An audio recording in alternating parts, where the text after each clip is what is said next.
जिस पार्टी ने नेहा सिंह राठौर को सवाल उठाने पर एजेंट का खुद एक सिंगर ले आई। क्या सालों से बीजेपी की साइलेंट एजेंट थी मैथिली ठाकुर? मोदी से नाम मिलते ही असली रंग दिखाया। 25 साल की उम्र, न अनुभव न संघर्ष, बस इंटरनेट की चमक और बीजेपी ने सौंप दी आलमनगर की कमान। क्या वफादारी और संघर्षों का बीजेपी में वैल्यू नहीं? कार्यकर्ताओं में भारी आक्रोश। मिश्र लाल को किनारे लगाया, मैथिली को सराखों पर बिठाया, भुगतेगी अब खामियाजा। बीजेपी के भीतर की कलह बनेगी आलमनगर में हार का कारण। बिहार विधानसभा चुनाव 2025 में बीजेपी ने जो कदम उठाया वो न सिर्फ अपने कार्यकर्ताओं के साथ धोखा है, बल्कि देश की राजनीति में खतरनाक मिसाल भी कायम कर रहा है। इसके साथ ही बीजेपी का दोहरा रवैया भी एक्सपोज हो चुका है। इसलिए आज हम बात करेंगे उस दोहरे मापदंड की, जहां एक तरफ नेहा सिंह राठौर जैसी गायिका को व्यवस्था पर सवाल उठाने के लिए एजेंट कहा जाता है, इसके बाद भी वो ना तो चुनाव लड़ना चाहती है ना टिकट मिलता है। वहीं दूसरी तरफ मैथिली ठाकुर को बिना किसी राजनीतिक एजेंट के ठप्पे के ही सीधे टिकट मिल जाता है, क्योंकि उनको नरेंद्र मोदी इनाम देते हैं और सम्मानित करते हैं। इसका मतलब तो यही हुआ कि वो भी एक सियासी एजेंट ही थी, लेकिन छिपी हुई थी। नेहा सिंह राठौर जब भी भ्रष्टाचार, महंगाई या सामाजिक न्याय पर गीत गाती हैं तो तुरंत सवाल उठते हैं कि आरजेडी कांग्रेस के एजेंट हैं। उन्हें ट्रोल किया जाता है, उनकी देशभक्ति पर सवाल खड़े किए जाते हैं। लेकिन मैथिली ठाकुर के साथ ऐसा कुछ नहीं हुआ। न कोई सवाल, न कोई विवाद, न कोई एजेंट का ठप्पा, सीधे टिकट मिल गया।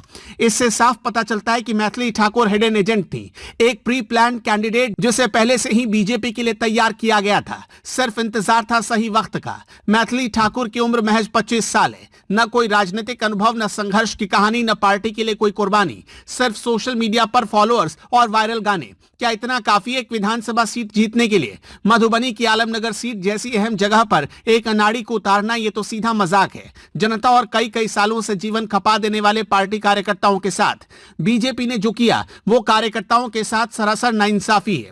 वो लोग जिन्होंने पार्टी के लिए लाठी खाई, जान गंवाई, सालों संघर्ष किया, आज उन्हें लग रहा है कि पार्टी ने उनकी सारी मेहनत को ठुकरा दिया है। आलमनगर सीट पर मिश्र लाल यादव जैसे मजबूत अनुभवी उम्मीदवार मौजूद थे। पिछली बार मिश्र लाल यादव की जीत हुई थी।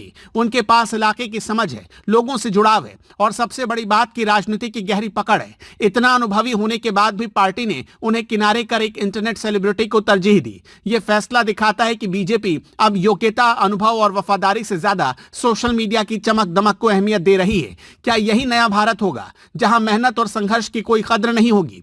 बीजेपी के पुराने कार्यकर्ता इस फैसले से बहुत नाराज हैं। उनका कहना है कि जिस पार्टी के लिए उन्होंने अपना सब कुछ दांव पर लगाया, वही पार्टी आज उन्हें भूल गई। वो महसूस कर रहे हैं कि उनका इस्तेमाल किया गया और अब जरूरत खत्म हो गई तो किनारे कर दिया गया। नेहा सिंह राठौर पर आरोप लगते हैं कि वो विपक्षी पार्टियों के एजेंट हैं, जबकि मैथिली ठाकुर पर कोई सवाल नहीं उठा। इससे साफ है कि मैथिली को पहले से ही बीजेपी के लिए तैयार किया गया था। वो हिडन एजेंट थी, सिर्फ सही समय का इंतजार कर रही थी। यह दोहरा मापदंड दिखाता है कि बीजेपी सिर्फ उन्हीं कलाकारों को देशभक्त मानती है जो उनके हिसाब से चलते हैं, बाकी सबको एजेंट का ठप्पा लगा देती है। मैथिली ठाकुर के पास न तो आलमनगर की समस्याओं की समझ है, न ही स्थानीय राजनीति की पकड़।